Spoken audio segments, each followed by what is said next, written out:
Sebab-sebab ada nak baca? Siapa nak baca? Saya. Okey, bismillah. Sebab-sebab manusia memerlukan hidayah Allah dapat membebaskan diri daripada sifat materialistik. Pertama macam tu. Pertama, dapat membebaskan diri daripada sifat materialistik. Hidayah Allah dapat menghindari seseorang daripada sifat tamak dan terlalu cintakan kemewahan dunia. Yang kedua, dapat menghindari diri daripada kesesatan. Hidayah Allah dapat menghalang seseorang daripada tersesat dan tersasar dari landasan akidah yang betul. Yang ketiga, dapat mengharungi ujian Allah dengan tenang dan sabar. Dengan memiliki hidayah Allah, seseorang itu dapat mengharungi ujian daripada Allah SWT dengan lebih tenang, tabah dan sabar. Okey, ini ringkas sajalah. Sebab yang pertama kita ni materialistik dah. Semua kita nak faham ni bukan bermakna kita tak boleh ada sifat materialistik. Kita perlu jadi orang kaya, kita perlu jadi orang senang. Paling tidak pun kita boleh bantu umat Islam. Kita boleh bantu mak ayah kita. Kita boleh bantu abang-abang kita. Kita boleh bantu adik-adik kita. Kita boleh bantu saudara kita kan. Tapi materialistik ni maksudnya kebendaan ni jangan sampai kita lupa kepada Allah SWT. Jangan sampai kita rasa harta tu hanya semata-mata. Sebab tu Nabi sebut kan, dalam kehidupan ni kita boleh seperti terang dalam kelas yang lalu, hasad ni ada dua. Ada hasad dibenarkan, ada hasad yang tak boleh dibenarkan. Hasad yang dibenarkan disebut ghibtah. Imam An-Nawawi sebut sebagai ghibtah. Ulama pun sebut kata tu ghibtah. Dalam hadis Nabi kata ada dua jenis golongan ni yang dibenarkan boleh berhasad. Antaranya iaitu seorang lelaki tu dia tengok ada orang tu kaya. Dia tengok orang tu kaya dan dia boleh infak. Dari lelaki yang tadi tu dia kata aku nak jadi kaya macam dia lah supaya aku pun boleh bantu orang lain. Itu boleh. Yang tak bolehnya aku nak jadi kaya, aku nak ambil harta dia, aku nak bunuh lah, tu tak boleh. Tapi kalau kita berkeinginan, kita bercita-cita untuk jadi kaya nak bantu orang lain, boleh. Ini bermakna dalam hadis ni dibenarkan hasad tapi dalam kebaikan. Macam tu kan. Kita nak untuk kawan kita berjaya. Jadi kita pun nak berjaya sama-sama. Jangan kawan kita berjaya, kita pun pergi ambil kertas dia, koyakkan buku dia. Tak boleh begitu. Dia nak pergi exam, tersorok kasut dia. Jangan begitu. Tapi kita sama-sama berjaya, study sama-sama, kita boleh jawab. Tapi nak beritahu kat sini, materialistik ni mesti seiring dengan perjalanan kehidupan dan juga akhirat. Boleh materialistik tetapi kena kena adanya toleransi. Ramai orang kaya dia bantu orang yang susah. Kita ada duit sikit kan, kita ada apa 10 sen ke 20 sen ke, masuklah tabung kan. Tak banyak pun dalam kalau masjid tu. Kalau mampu RM1 lah. Jadi penting istiqamah bisa kata kan. Tak perlu nak banyak-banyak. Jadi latih kita adanya sifat menolong-menolong. Okey, itu yang pertama lah. Yang kedua ni kesesatan. Ni paling penting pada pelajar kan. Kadang-kadang lagi kita menuntut ilmu, ni seterang awal lah. Lagi menuntut ilmu, lagi kita sampai lepas SPM nanti, pelajar ambil diploma, ambil master ke nanti, ambil ijazah nanti, master dan PhD. Makin tinggi kita belajar, makin banyak kita belajar, kita akan rasa kenapa begini, kenapa begini. Syaitan tu akan mula masuk dalam kepala kita. Kamu beginilah. Tengok Al-Quran dah kata begini, hadis kata begini. Kita akan rasa benda tu kacau bila. Itu kena hati-hati. Jadi kalau jadi benda tu, kita tenang, step back, undur ke belakang sikit, tenang. Benda ni berlaku pelajar, benda ni, perkara tersebut memang berlaku. Jadi kita kena doa banyak, ya Allahumma inna nas'alukal huda wat tuqa wal afafa wal ghina.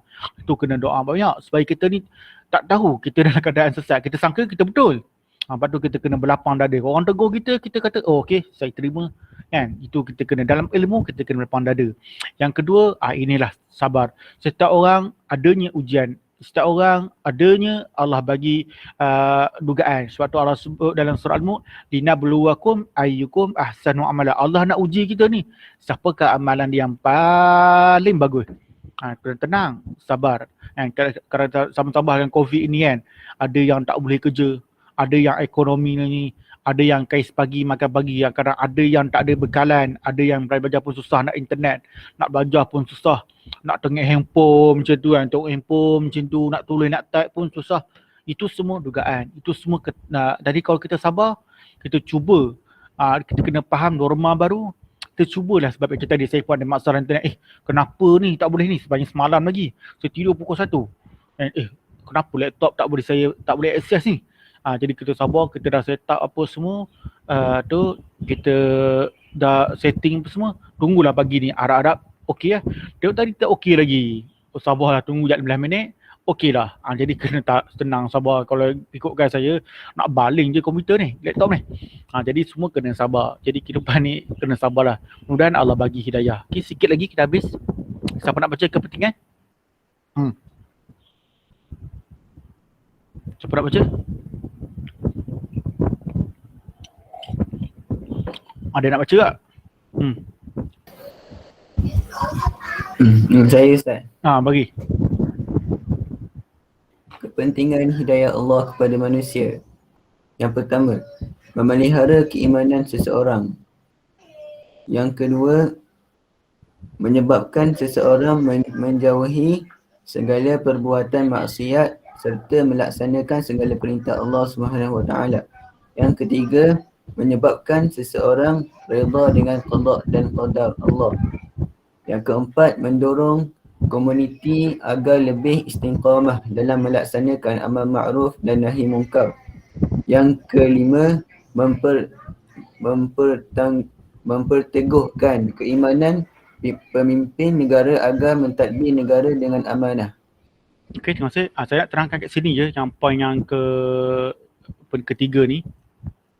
Iaitu tentang qada dan qadar. Ini perkara yang penting lah. Kadang-kadang kita tengok macam mana kita nak redha dengan ujian Allah bagi kita.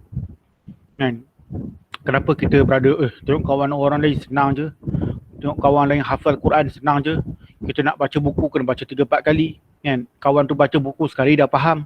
Jadi kita kena tengok. Ada orang tu hidup dia senang je. Kan? Kenapa orang tu boleh berjaya je? Kenapalah aku hidup dalam susah? Kan? Kenapa aku hidup serba-serba, setiap hari ada je cabaran, ada je dugaan, kenapa jadi begitu kan. Tapi yang penting kita nak kena redha. Apa jua yang Allah bagi pada kita, kita kena redha. Dan dalam masa yang sama, redha tu mesti perlu ada usaha, dan usaha tu mestilah berseiringan dengan kita nak dapat hidayah Allah SWT. Jangan kita redha saja tapi kita, aku redha tapi tak solat, aku redha tak minta pertolongan Allah Ta'ala, tak boleh.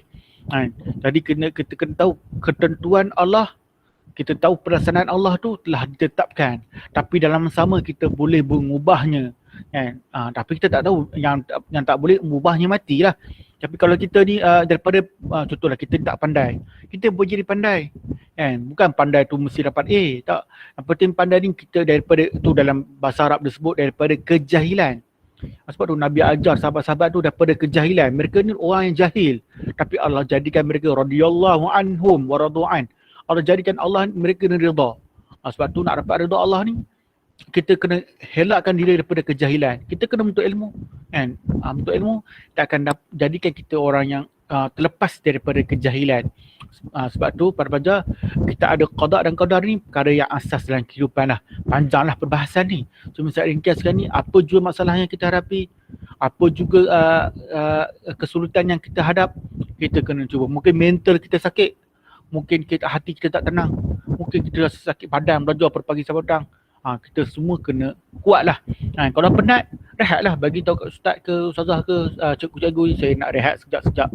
Tak ada masalah. Kalau latihan-latihan tu buatlah kan. Kalau tak boleh buat ni, kita buat, tak ada masalah. Yang penting kita ada kesungguhan lah. Sebab tu pentingnya semua tu bukan untuk sesiapa pun, untuk diri kita juga, supaya kita mendapat hidayah Allah SWT. Okay, baca yang lain. Siapa nak baca?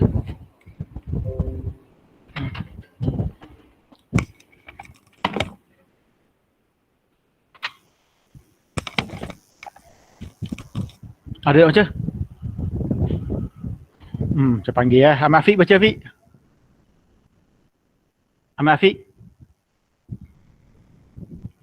Ahmad Afiq. Dengar tak? Daniel? Tak ada. Farhana Yazin, baca. Dengar tak saya cakap? Dengar? Okey. Ada Dengar Ustaz, Ustaz. dengar. Okey, Farhana. Baca. Yang 7.6 ke Ustaz? Ya. Cara untuk mendapatkan hidayah Allah. Yang pertama, melaksanakan segala perintah Allah Subhanahu Wa Taala dan Rasulnya serta meninggalkan segala larangan. Al-Quran saya tak boleh baca. Tak apa, baca je. Boleh. Baca je. Na'udzubillah.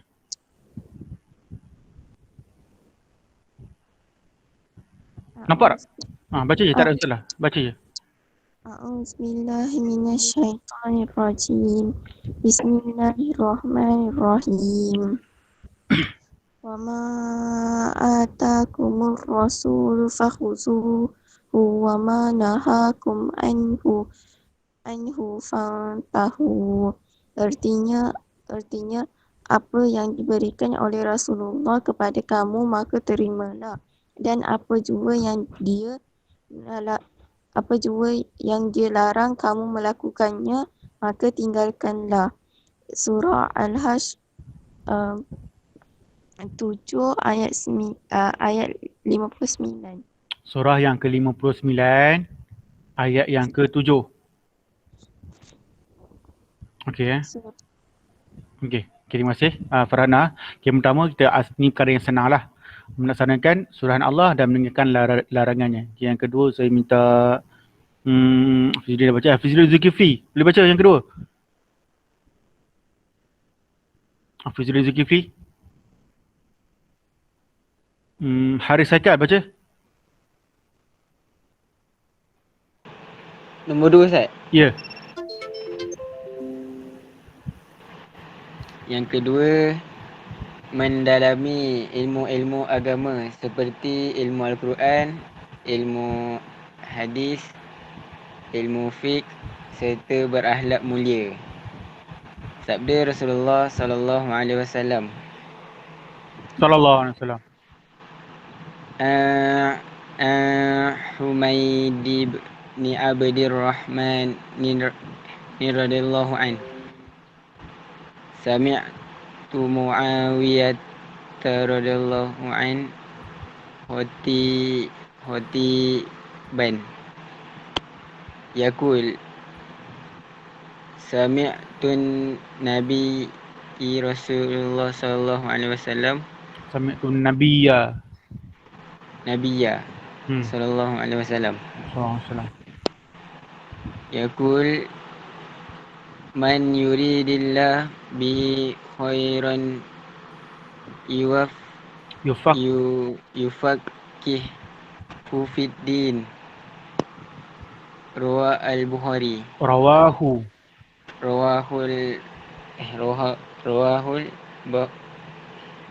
Bukhari.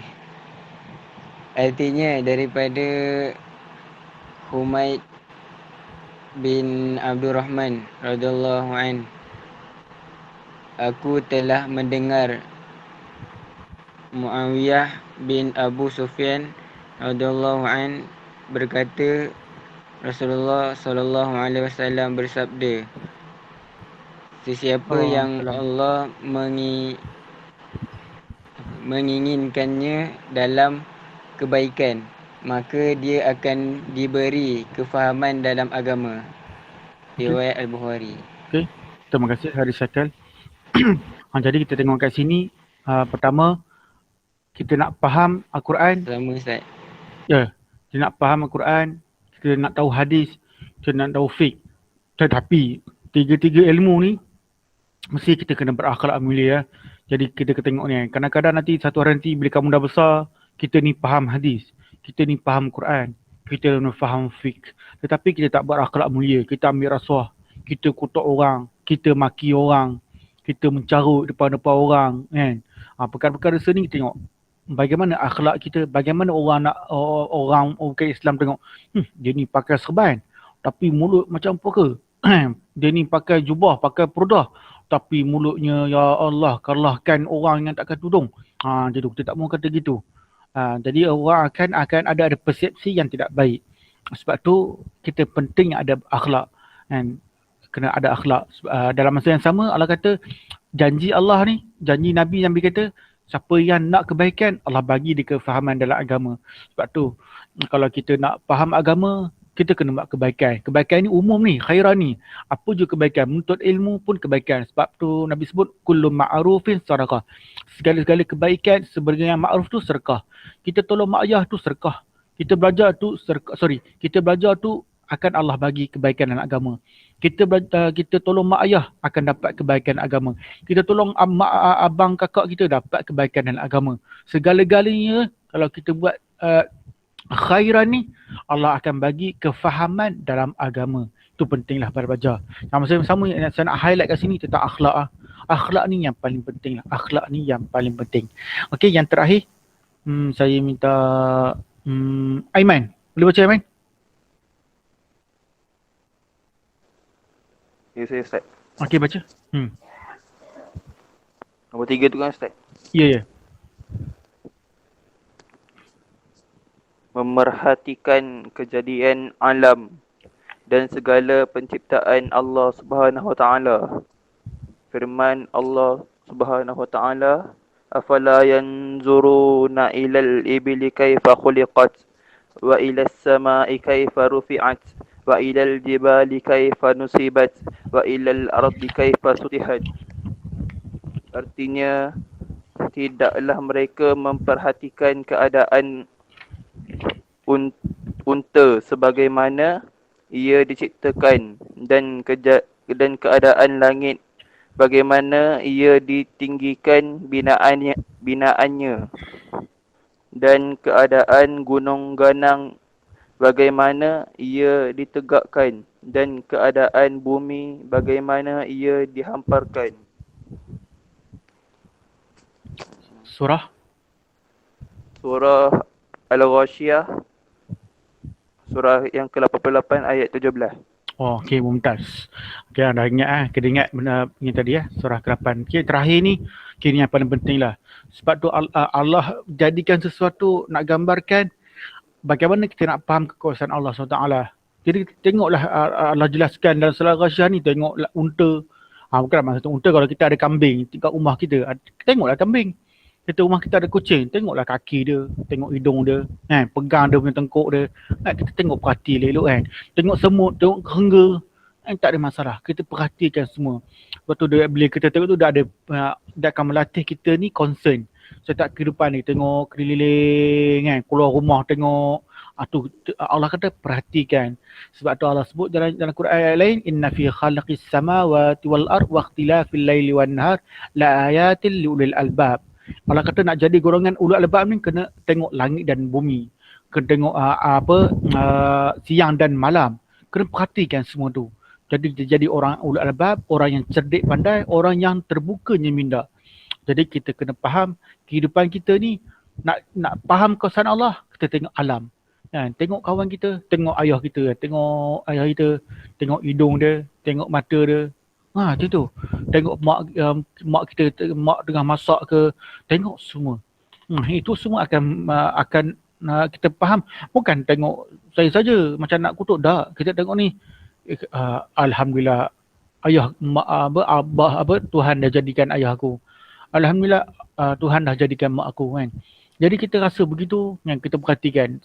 Tu yang terakhir saya nak terangkan di sini sebagai kesimpulan, nak gambarkan kepada pelajar bagaimana orang barat, orang saintis barat, orientalis, mereka boleh kaji macam-macam sebab mereka melihat alam. Sebab nanti saya akan kongsi akan datanglah insyaAllah bagaimana mereka kaji tentang laut. Mereka dapatnya ilham tentang laut. Di situlah mereka memeluk Islam. Ada yang kaji matematik, ada yang kaji tentang langit, ada yang kaji tentang matahari. Mereka masuk Islam. Itulah keindahan Al-Quran. Itulah mukjizat Al-Quran. Itulah sunnah Nabi. Jadi kalau mereka ni boleh pergi situ, kenapa kita tak boleh? Saya soalan. Okay, cepat. Maaf ya Ustaz. Kan Nabi dia buta huruf kan, dia tak boleh membaca dan tidak boleh menulis. Ya, betul tak? Betul. apa hikmah di sebalik Allah buat macam tu? Banyak hikmahnya Zudin, banyak hikmah. Antaranya nak tentang Al-Quran. Sebab orang barat dia mengatakan Nabi ini boleh menulis, boleh membaca. Sekiranya Nabi Muhammad ini boleh menulis dan boleh membaca, mereka akan mendakwa Al-Quran itu bukan kalam ilahi. Mereka akan mengatakan bahawa Al-Quran itu rekaan Nabi Muhammad SAW. Itu antara hikmah yang paling terbesar lah. Yang paling terbesar antara ulama menyebutkan itulah dia nak mengelakkan bahawa Al-Quran itu adalah rekaan dia. Sebab tu kalau kita kaji Al-Quran dari sudut bahasa, memang itu bukan kalam manusia. Ya, itu yang pertama lah yang kita nampak, nak membezakan antara percakapan Nabi. Nabi ada sunnah, Nabi ada Quran, tapi nak membezakan sunnah Nabi dengan Al-Quran, itu antara yang penting lah, yang penting tentang Islam. Wallahu a'lam. Boleh Terima kasih Ustaz. Okay, akan datang nanti kamu akan bukan sekarang lah, satu hari nanti kamu akan belajar pula ada perdebatan antara ulama kan, adakah Nabi ni ummi ke tidak. Nanti tunggulah, kalau rajin membaca carilah sini, tapi tak masuk, tapi saya tak terang di sinilah.